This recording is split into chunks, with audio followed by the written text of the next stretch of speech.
One result of the studio's softening of the tougher original script is that it tamps down the motivation for Dan Purvis's snarling anger. An unexpected consequence is the suggestion that perhaps there's a deeper reason for Dan's unshakable attachment to his partner. Is Dan really competing with Rocky for the affections of Kate Mallory, or is he trying to thwart their romance to keep this meddling woman away from his best buddy, for whom he harbors the love that dare not speak its name? Is Dan's anger really aimed at the vermin infesting the city, or is it the turmoil of his own tortured psyche, grappling with repressed feelings towards his best pal?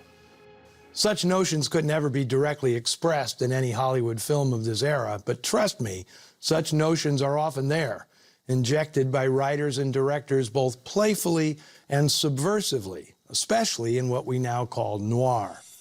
Mark Stevens, real name Richard Stevens, began his movie career at Warner Brothers in 1943. He'd been medically rejected from military service, so he ended up playing soldiers on screen under his new name, Stephen Richards.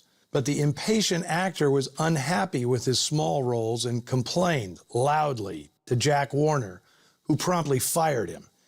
He bounced back at Fox, where Darryl Zanuck saw him as a Dana Andrews type, enough to rechristen him Mark, after Mark McPherson, the detective Andrews played in Laura. Stevens appeared in some good films at Fox, including The Street with No Name and The Snake Pit, but never cracked the A-list. I'm not going to talk about Edmund O'Brien because there will be plenty more opportunities down the road. He appeared in as many noir films as any major actor, 16, give or take a few borderline titles, including such classics as The Killers, White Heat, and DOA. He will be returning many times to Noir Alley. Gale Storm only made 3 more features after this, all westerns, before landing the lead role in My Little Margie, which started as a summer replacement for I Love Lucy in 1952 and quickly developed a loyal following. She played a young socialite trying to protect her widowed father, played by silent-era star Charles Farrell, from scheming dames after his money. Despite the premise, it was not remotely noir. When that show ended in 1955, CBS launched The Gale Storm Show, which lasted until 1960. Storm then went into semi-retirement, although like many stars of the classic era, she finished her career with Angela Lansbury on a 1989 episode of Murder, She Wrote. Director Gordon Douglas became one of the busiest directors of genre pictures in the 50s and 60s, everything from Them to Robin and the Seven Hoods to In Like Flint. When Frank Sinatra tried to channel his idol, Humphrey Bogart, in a few late 60s crime pictures, he hired Douglas to direct.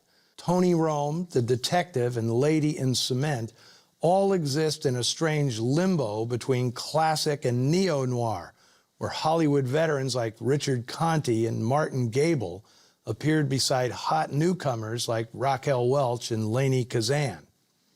I hope you enjoyed today's ride-along.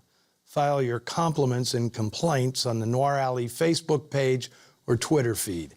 Then join me again next week when we leave 1950s LA for London in the late 1800s. Sidney Greenstreet has a rare leading role in the terrific 1946 mystery The Verdict, the first feature directed by the great Don Siegel. And of course, Peter Lorre will be there to help or hinder his on-screen partner in crime. You'll have to tune in to find out which way it goes. Until then, see you in the shadows.